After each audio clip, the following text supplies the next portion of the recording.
누가복음 22장 39절에서 43절.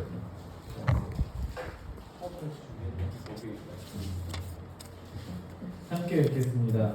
예수께서 나가사 습관을 따라 감람산에 가시매 제자들로 떠났더니 그곳에 이르러 그들에게 이르시되 유혹에 빠지지 않게 기도하라 하시고 그들을 떠나 돌 던질 만큼 가서 무릎을 꿇고 기도하여 이르시되 아버지가 만일 아버지의 뜻이거든 이 잔을 내게서 옮기시옵소서.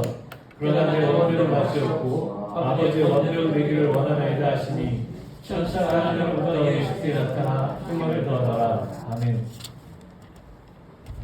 어느 청년부에서 목사님이 청년들에게 매주 이렇게 설교하였다고 합니다.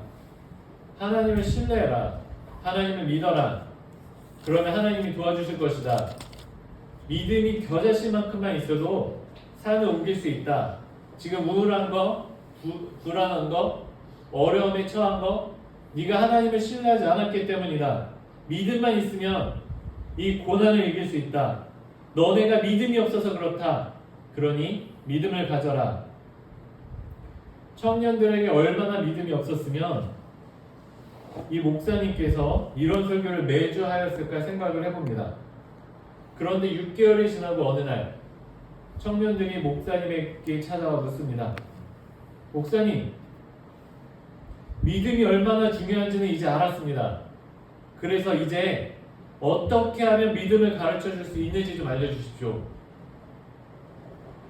이 목사님은 6개월 동안 얼마나 믿음이 중요한지 계속 이야기했지만 정작 어떻게 하면 믿음을 가질 수 있는지에 대해서는 한 번도 이야기를 한 적이 없었던 것입니다. 그런데 실제로 많은 성도님들을 만나보면 성도님들의 질문이 이것입니다. 도대체 어떻게 하면 예수를 믿을 수 있습니까? 아무리 믿고 싶어도 믿어지지가 않습니다. 특히 모태신앙이라는 아이들이 이런 질문을 정말 많이 합니다. 내 부모님은 예수를 믿고 있는데 우리 부모님이 그렇게 확실하게 믿고 있으니까 예수님은 있는 것 같은데 믿어지지 않는다는 거예요. 우리 주변을 보면 신앙생활의 비밀 그리고 고난을 이겨낼 힘을 주는 삶의 비밀이 믿음이라고 막연하게 말하는 사람들이 굉장히 많습니다. 목사님들, 장로님들, 그리고 권사님들 같은 신앙이 오래된 분들이 네가 믿음이 없어서 그래, 큰 믿음을 가져야 해 라고 말하는 것을 상당히 많이 볼 수가 있습니다. 그러나 정작 그 사람들의 자녀들은 예수를 믿지 못한다든가 어떻게 하면 예수를 믿어야 되는지 물어보면 마땅한 방법을 이야기하지 못할 때가 이분들도 많습니다. 결국 이분들이 항상 하는 말씀이 성경을 읽어봐, 기도해봐, 이렇게 끝이 납니다. 지금 저는 여기서 이 방법이 틀렸다라고 말하는 것은 아닙니다. 그래서 오늘 하고자 하는 것은 바로 이것입니다. 믿음을 형성하는 법 또는 믿음을 만들어 나가는 방법에 대한 이야기입니다. 믿음을 만들기 위한 방법론이 있는가입니다. 먼저 여기서 두 가지 사실을 알아야 됩니다. 첫째로 우리는 믿음을 살 수 없습니다. 믿음은 우리가 우리의 힘으로, 우리의 능력으로, 우리의 돈으로 살 수 있는 게 아닙니다. 우리가 가지고 싶다고 우리가 마음대로 갖는 것이 아닙니다. 믿음은 하나님께서 은혜로 주십니다. 그래서 전통적으로 이것을 신비나 비밀이라고 불렀습니다. 나는 도대체가 믿을 수가 없는데 왜 예수를 믿는지 모르겠다고 이야기하는 사람들이 굉장히 많아요. 나 같은 사람이 어떻게 예수를 믿게 되었는지 모른다는 거예요. 아무리 생각을 해도 나는 절대 믿을 수 없는데 내 안에 누군가가 이 믿음을 심었다고 고백하는 사람들이 그렇게 많습니다. 왜냐하면 믿음은 선물이기 때문이에요. 믿음은 하나님이 우리에게 주신 것이지 우리가 만든 게 아니기 때문입니다. 이 사실을 잊어버리면 마치 우리가 믿음을 노력으로 살 수 있는 것으로 잘못 이해할 수가 있습니다. 이것은 개혁주의가 비판하는 가장 중요한 내용 중에 하나예요. 그래서 믿음이 우리의 공로인 것처럼 말하는 사람들이 있는데 개혁주의는 절대로 그렇게 말하지 않습니다. 믿음은 선물이에요. 내가 가지고 싶어서 가질 수 있는 게 아닙니다. 둘째로 중요한 거는 우리는 믿음을 살 수 없지만 믿음을 얻기 위한 수단이 있다는 거예요. 웨스트민스터 소요리 문답과 하이델베르크 요리 문답은 개혁주의에서 굉장히 많이 성도들을 가르치는데 많이 사용되는 두 가지 문답입니다. 이 두 가지 요리 문답에는 구원의 방편과 은혜의 방편이 있어요. 영어로는 means of salvation이나 means of grace인데 직역하면 구원의 수단, 은혜의 수단입니다. 쉽게 말해서 개혁주의 믿음의 선조들은 우리의 신앙을 세워가는 방법에 대해 이야기한다는 것입니다. 우리 신앙을 형성하고 만들어가는 방편이 있는데 종교개혁자들의 전통에서 이 구원의 방편은 기본적으로 말씀과 기도, 세례와 성찬이 여기에 포함됩니다. 쉽게 말해서 예배가 바로 구원의 방편입니다. 그래서 오늘은 이것에 대해 살펴보려고 합니다. 첫째로 우리의 예배가 우리의 믿음을 만듭니다. 미국 칼빈 대학교의 제임스 스미스 교수님은 습관이 영성이다라는 책을 썼습니다. 이 책이 말하는 게 무엇이냐면 쉽게 말해서 우리가 매주 드리는 예배의 습관이 우리의 믿음을 만든다는 거예요. 우리가 설교 시간에 정말 많이 들은 이야기가 있습니다. 바로 조나단 에드워즈와 맥스 주크에 대한 이야기입니다. 무신론자인 맥스 주크는 현재만을 생각하며 자유분방하게 살았습니다. 그에게는 자신의 능력을 개발해야 할 이유나 목적이 없었습니다. 하나님을 믿지 않으니까 삶의 목적이 없는 거죠. 신앙생활도 하지 않았기에 그저 하루하루를 즐기는 것이 낙일 수밖에 없었습니다. 그 결과 그는 발전 없이 반복되는 삶을 자식들에게 물려주고 맙니다. 결국 그의 후손들은 가난하고 다음 페이지가 있거든요. 가난하고 병약하여 삶을 영위하기 위해 또는 현실을 탈피하기 위해 범죄를 저지르며 사회의 폐해를 끼치는 사람들이 되었습니다. 조나단 에드워즈는 기독교인 가정에서 신앙과 교육을 중시하며 성장합니다. 그는 1740년대 영적 대각성 운동의 주역이었으며 19세기 유럽 세계까지 인정하는 신학자요 사상가였습니다. 미국의 교육가 알버트 윈십이라는 사람이 맥스 주크와 조나단 에드워즈의 후손들에 관하여 연구한 바 있는데 그 결과는 이와 같습니다. 우선 맥스 주크의 후손에 대한 이야기부터 살펴보면 맥스 주크라고 하는 사람의 5대에 걸친 후손 560명과 그 후손들과 혼인관계를 맺은 169명을 포함하여 약 1200명 되는 주크 가문의 사람들의 행적을 밝혔습니다. 이 1200명 중에 300명이 어린 시절에 죽었습니다. 440명은 나태 또는 퇴폐한 생활 습관으로 인해 몸이 망가지고 병약하게 살았으며 310명이 거지였고 150명은 범죄자였으며 알코올 중독자가 100명, 60명은 절도범, 7명은 살인자였습니다. 그중 40명의 여자들은 매춘부였고 단 20명만이 직업기술을 배웠는데 그중 10명이 교도소에서 이 기술을 배웠습니다. 반면 조나단 에드워즈의 수선은 달랐습니다. 조나단 에드워즈가 세상을 떠난 지 약 140년이 지난 후에 그의 일가는 1390명으로 성장합니다. 에드워즈 가문에 속한 후손들 중에 대학을 졸업한 사람이 285명이었고 그들 중에서 13명의 대학 총장과 65명의 교수와 56명의 의사가 배출됩니다. 목사, 신학자, 선교사가 된 사람이 100명, 변호사가 된 사람이 100명, 판사가 된 사람이 39명이었습니다. 그리고 그 후손들 가운데 부통령이 1명, 상원의원 3명, 국회의원 다수, 외교관 다수, 주지사 3명, 시장 3명, 군대장교 75명, 작가 60명, 철도회사 책임자 50명, 금융기관자 여러 명, 광산주 여러 명이 나왔다고 합니다. 한 사람의 예배자 조나단 에드워즈와 무신론자 맥스 주크를 보면 우리는 예배의 습관이 얼마나 굉장한 영향력을 미치는지 살펴볼 수 있습니다. 한 사람의 예배의 습관이 그의 자녀 5대를 완전히 바꾼다는 거예요. 둘째로 우리의 예배는 단순한 습관을 넘어서야 합니다. 어떻게 우리의 예배가 우리의 영성을 만드는지 이해하려면 습관과 리추얼의 차이가 무엇인지 알아야 합니다. 습관과 리추얼이에요. 다음 페이지 한번 보시겠어요? 네, 여기 맞습니다. 리추얼은 이 리추얼이라는 단어는 예배 의식, 예배 절차라는 뜻인데 완전히 기독교적인 단어죠. 예배 의식, 예배 절차라는 뜻인데 지금은 심리학에 빼앗긴 용어가 되었습니다. 그래서 지금 한국인들에게 리추얼이라고 하면 모릅니다.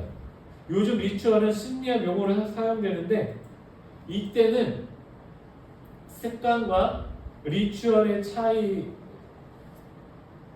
이때는 습관과 굉장히 유사해요. 습관은 다들 아시죠? 습관은 그냥 습관이에요. 리추얼은 습관에 의미 부여하는 것이 리추얼입니다. 예수님은 리추얼이라는 용어 대신에 기념하라라는 용어를 사용하십니다.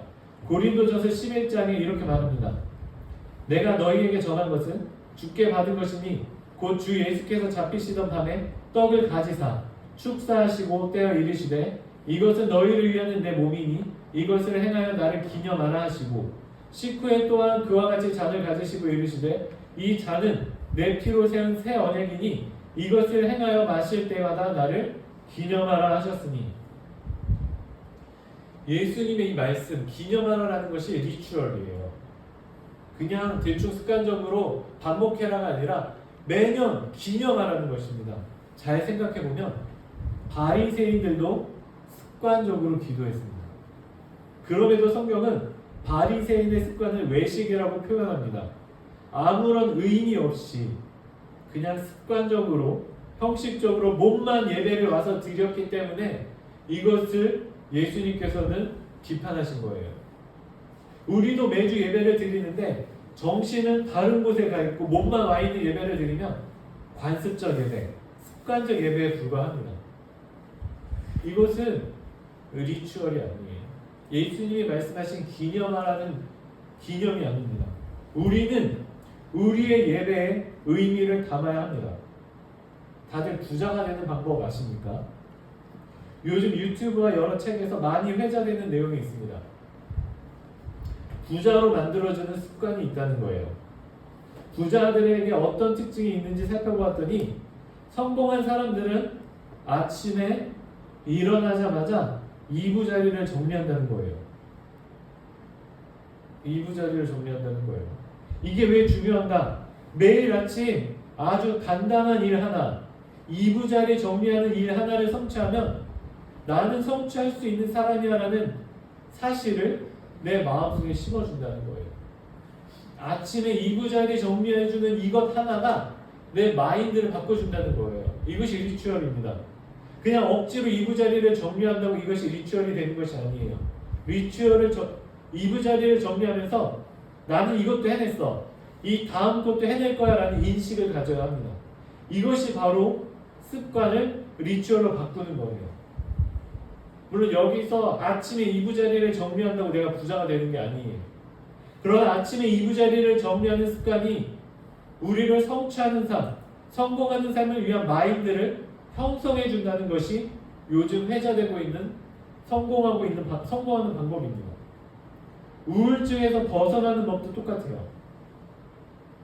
심리학자에 따르면 우울증에서 벗어나는 매우 효과적인 방법이 있다고 합니다. 바로 설거지하기예요. 설거지를 하면 10분 만에 깨끗함이라는 성과가 나타난다는 거예요.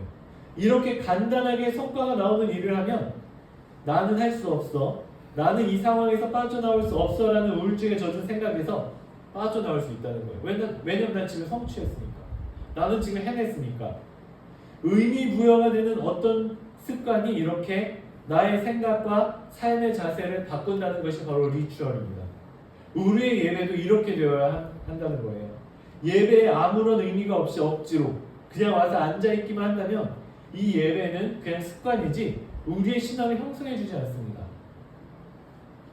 그래서 개혁주의 신학자들, 우리의 믿음의 선조들은 예배 모범이라는 것을 만들었어요. 우리 개혁주의 합동 측에서도 예배 모범이라는 게 있습니다. 이것이 이러한 의미를 가지고 만든 거예요. 그냥 성경적인 의미를 가지고 만든 것입니다. 성경을 보면 예수님도 다니엘도 습관적으로 예배를 드렸습니다. 다니엘서 6장을 보면 다니엘은 습관적으로 전에 하던 대로 예배를 드립니다. 제가 읽어보겠습니다. 나라의 모든 총리와 지사와 총독과 법관과 관원이 함께 읽겠습니다. 그냥 관원이 의논하고 왕에게 한 법률을 세우며 한 금령을 정하실 것을 구하나이다. 왕이여 그것은 곧 이제부터 30일 동안에 누구든지 왕 외에 어떤 신에게나 사람에게 무엇을 구하면 사자굴에 던져 넣기로 한 것입니다.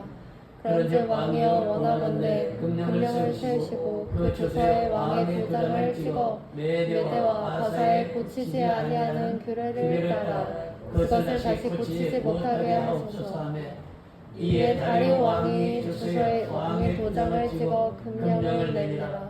다니엘이 주서에 왕의 도장을 찍힌 것을 알고도 자기 집에 돌아가서 윗방에 올라가 예루살렘으로 향한 창문을 열고 전에 하던 대로 하루 3번씩 무릎을 꿇고 기도하며 그의 하나님께 감사했다. 다니엘의 이것은 그냥 습관적인 예배가 아니었어요. 다니엘에게 하루 3번 기도를 드리는 것은 매우 중요한 행사였습니다. 매일 3번 기도하는 이 습관이 목숨을 걸 만큼 중요했던 것입니다. 즉 이 말씀에서 우리는 다니엘이 이 3번의 기도에 엄청난 의미를 부여하고 있음을 살필 수 있습니다. 다니엘이 항상 기도를 하는데 예루살렘으로 향한 창문을 열고 기도를 했어요. 여기에 의미가 담겨 있습니다. 예루살렘이 어디입니까? 하나님의 성전이 있었던 곳이었어요. 하나님의 성전이 있었던 그곳을 향해서 다니엘이 기도하였을 때 여기에는 굉장한 의미가 담겨 있었다는 거예요. 그렇기 때문에 내가 지금 이 기도를 드릴 때 누군가가 나를 죽일 수 있음에도 불구하고 나는 이 기도를 멈출 수가 없는 거예요. 왜냐하면 이 예배, 이 기도는 엄청난 의미가 담긴, 중요한 의미가 담긴 시간이었기 때문이에요. 이 다니엘에겐 그냥 습관이 아니라 이것은 매우 중요한 의식이었고 예배였다는 것입니다. 그런데 예수님도 습관적으로 기도하십니다. 누가복음 22장 39절부터 함께 읽겠습니다. 예수께서 나가사 습관에 따라 감난산에 가시되 제자들도 따라갔더니 그곳에 이르러 그들에게 이르시되 유혹에 빠지지 않게 기도하라 하시고 그들을 떠나 돌 던질 만큼 가서 무릎을 꿇고 기도하여 이르시되 아버지여 만일 아버지의 뜻이거든 이 잔을 내게서 옮기시옵소서. 그러나 내 원대로 마시옵고 아버지의 원대로 되기를 원하나이다 하시니 천사가 하늘로부터 예수께 나타나 힘을 더하더라. 아멘. 예수님은 굉장히 바쁘신 분이셨습니다. 무수히 많은 사람들이 예수님을 찾아왔습니다. 그래서 예수님은 하루 종일 사람들에 둘러싸여 계셨고 매우 바쁘셨어요. 그럼에도 불구하고 예수님은 하나님과 둘만의 시간을 포기하지 않으셨습니다. 예수님은 습관적으로 기도하셨는데 이것은 하나님과의 시간을 보냈다는 거예요. 누가복음 9장 한번 보겠습니다. 예수께서 따로 기도하실 때 제자들이 주와 함께 있더니 물어 이르되 무리가 나를 누구라고 하느냐. 여기서 예수께서 따로 기도하실 때라고 말씀합니다. 예수님께서는 하나님과 둘만의 시간을 만들었다는 거예요. 우리가 큐티를 하듯이 큐티는 아무도 없을 때 하나님께 집중할 수 있는 시간, 집중할 수 있는 장소에서 하는 것이 큐티입니다. 하나님과 둘만의 시간을 가지는 거예요. 예수님께서는 이 시간이 중요했기 때문에 따로 시간을 내셨어요. 습관적으로 기도하셨고요. 너무 바빠 시간을 낼 수 없자 또 예수님께서는 이른 아침에 일어나서라도 하나님께 기도합니다. 마가복음 1장에 이렇게 말합니다. 새벽 아직도 밝기 전에 예수께서 일어나 나가 한적한 곳으로 가서 거기서 기도하시더니, 기도가 얼마나 중요했으면 시간이 없어서 지금 오전, 오후, 저녁 때는 기도할 시간이 없으니까 아무도 일어나지 않은 새벽에 일어나서 기도하셨다는 거예요. 너무 바빠서 기도할 시간이 없으니까 만들어서라도 기도하신 것입니다. 예수님에게 기도는 그냥 습관적으로 드리는 것이 아니었어요. 아무리 바빠도 따로 시간을 내야 하는 중요한 시간이 바로 기도 시간이었습니다. 여기서 우리는 우리의 예배 가운데 습관과 리추얼의 차이를 분명히 알아야 합니다.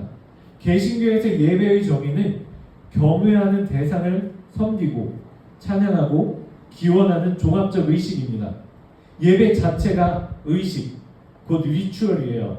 그런데 예배에서 의미 부여와 리추얼이 빠지면 외식이 됩니다. 바리새인의 예배는 겉으로는 흠잡을 곳이 없었고 또한 습관적이었어요. 그러나 예수님은 바리새인의 외식을 이렇게 비판하십니다.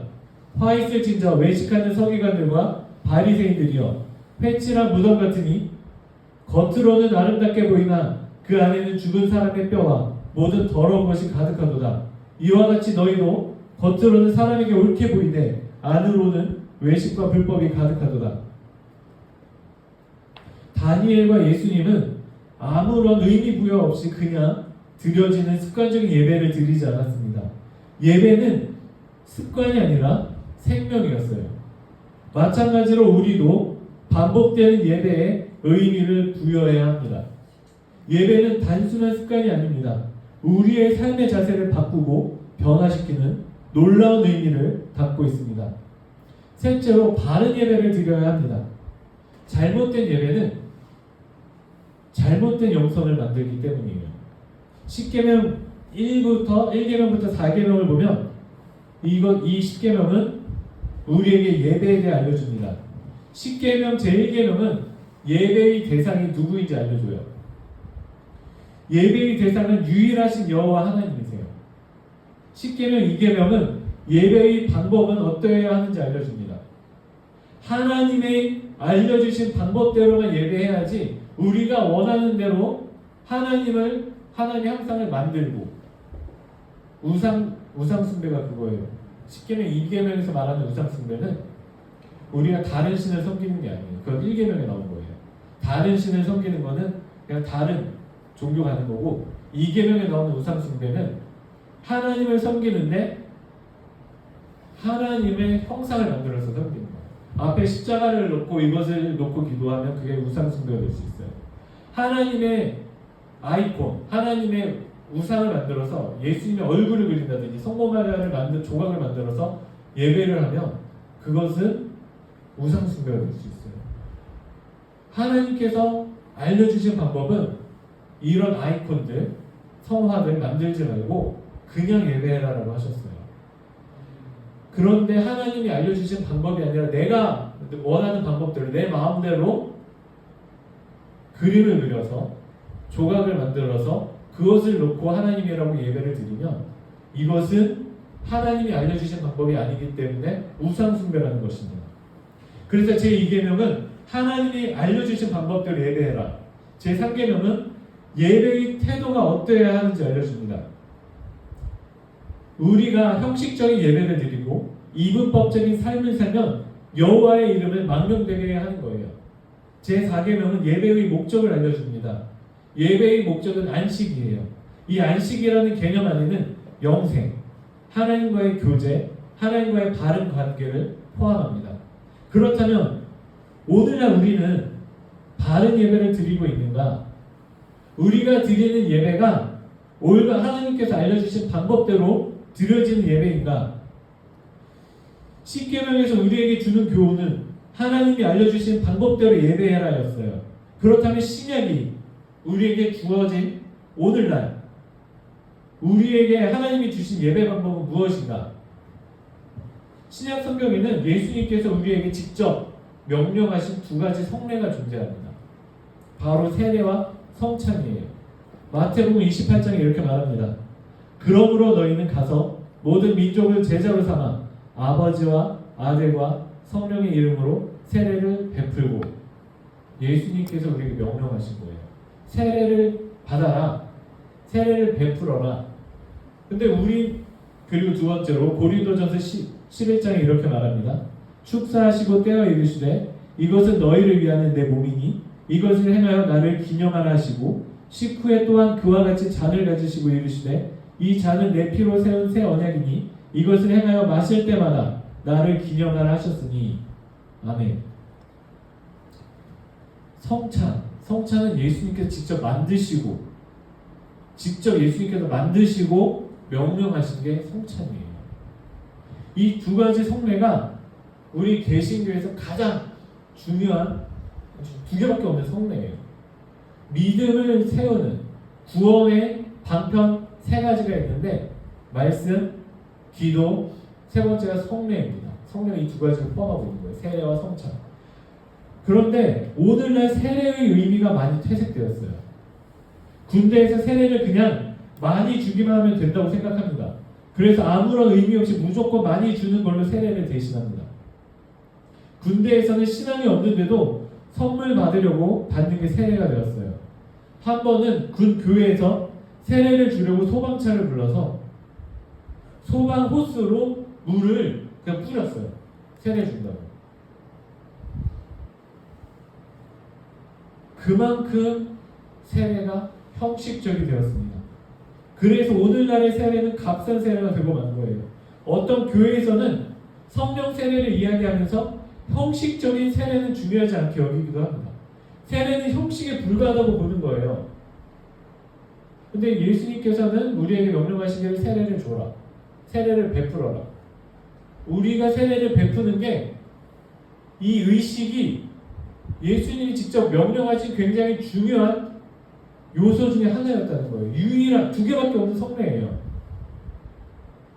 상황이 이러다 보니까 오늘날 세례가 얼마나 귀한지 아무런 의미를 느끼지 못하는 성도가 많습니다.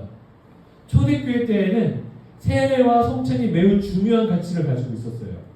예배에서 가장 중요한 요소 중에 하나가 세례와 성찬이었습니다. 그런데 오늘날 많은 교회들에는 이렇게 세례와 성찬을 중요하게 여기지 않습니다.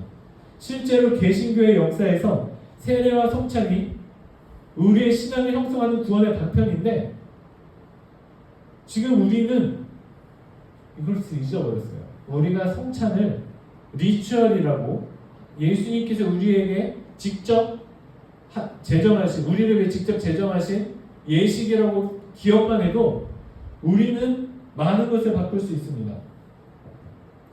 이렇게 우리는 잘못된 예배 습관을 가지고 있습니다. 그런데 이러한 예배에 대한 잘못된 생각이 성도의 신앙을 잘못된 길로 이끈다는 거예요. 이제부터 중요한 이야기를 하려고 하는데요. 제임스 스미스 교수님이 이렇게 말합니다.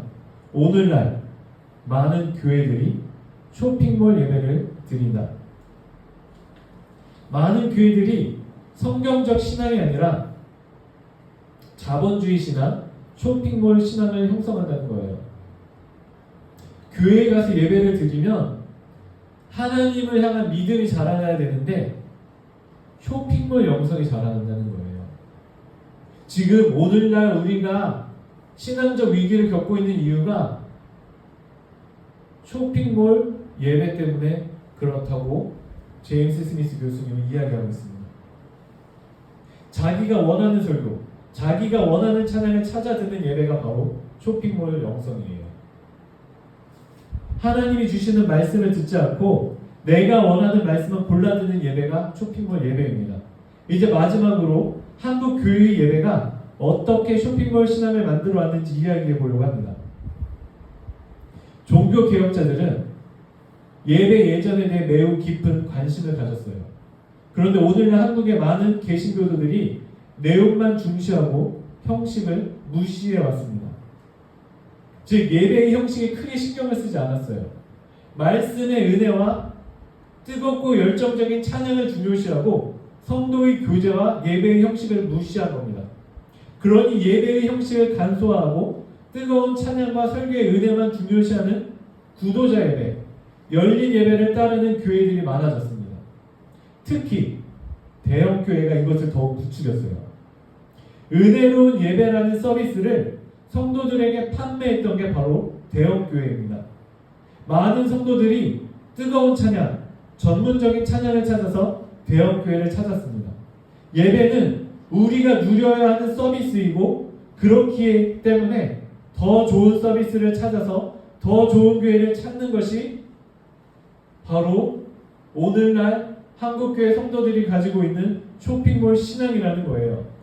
대형 교회들이 쇼핑몰 신앙을 형성한 것입니다.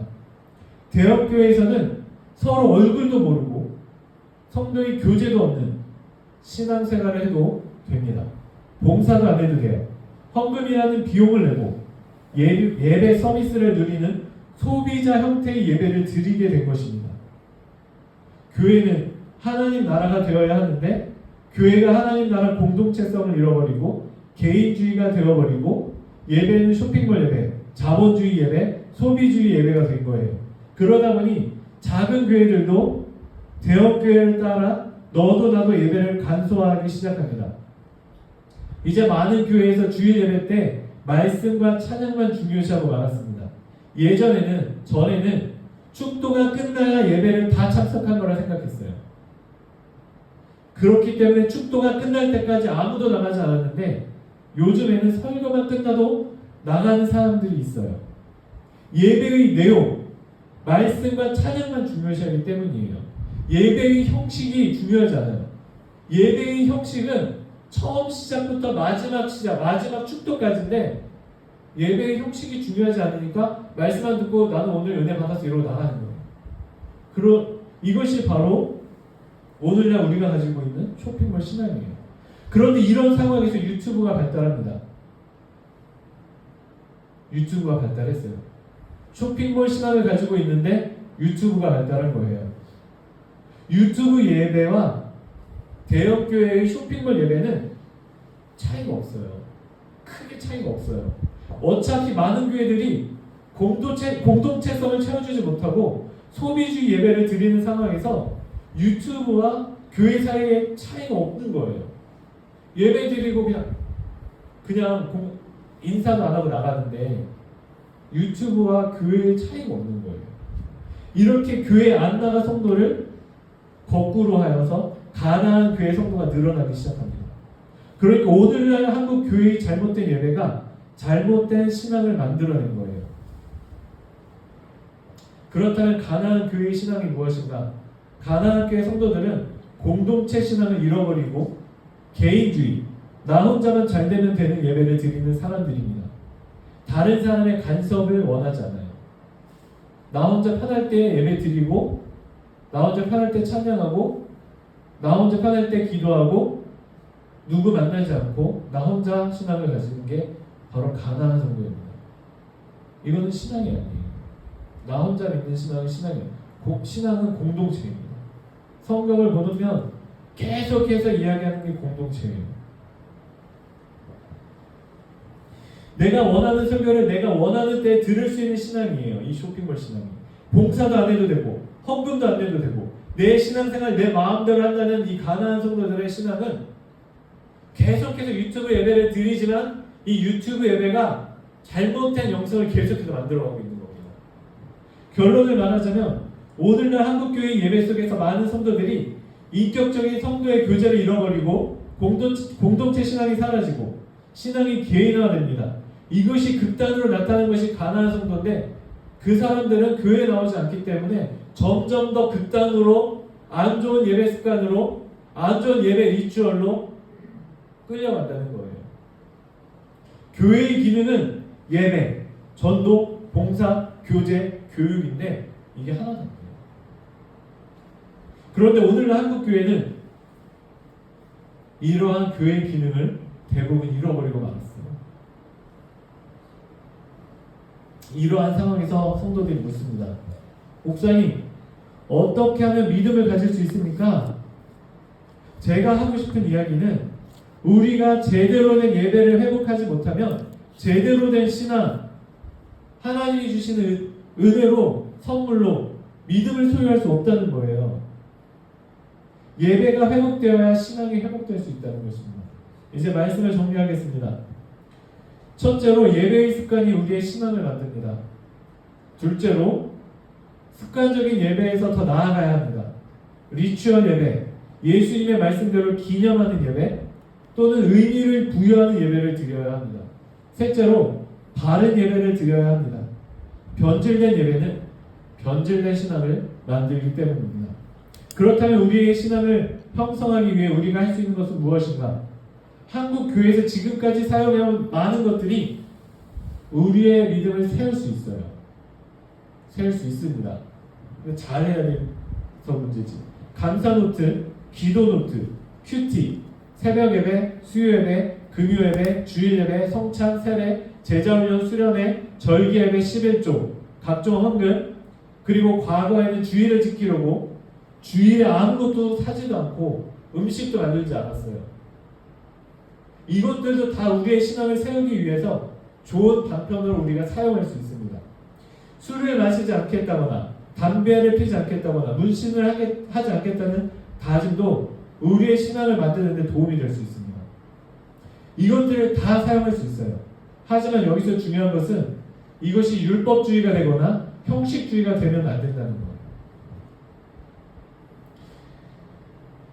나는 새벽에 나왔으니 내 신앙이 이렇게 좋아요, 이렇게 교만함을 가지거나 아무런 의미 부여 없이 억지로 습관적으로 예배드리는 것은 우리의 신앙을 형성하는데 아무런 좋은 영향을 미치지 않는다는 것입니다.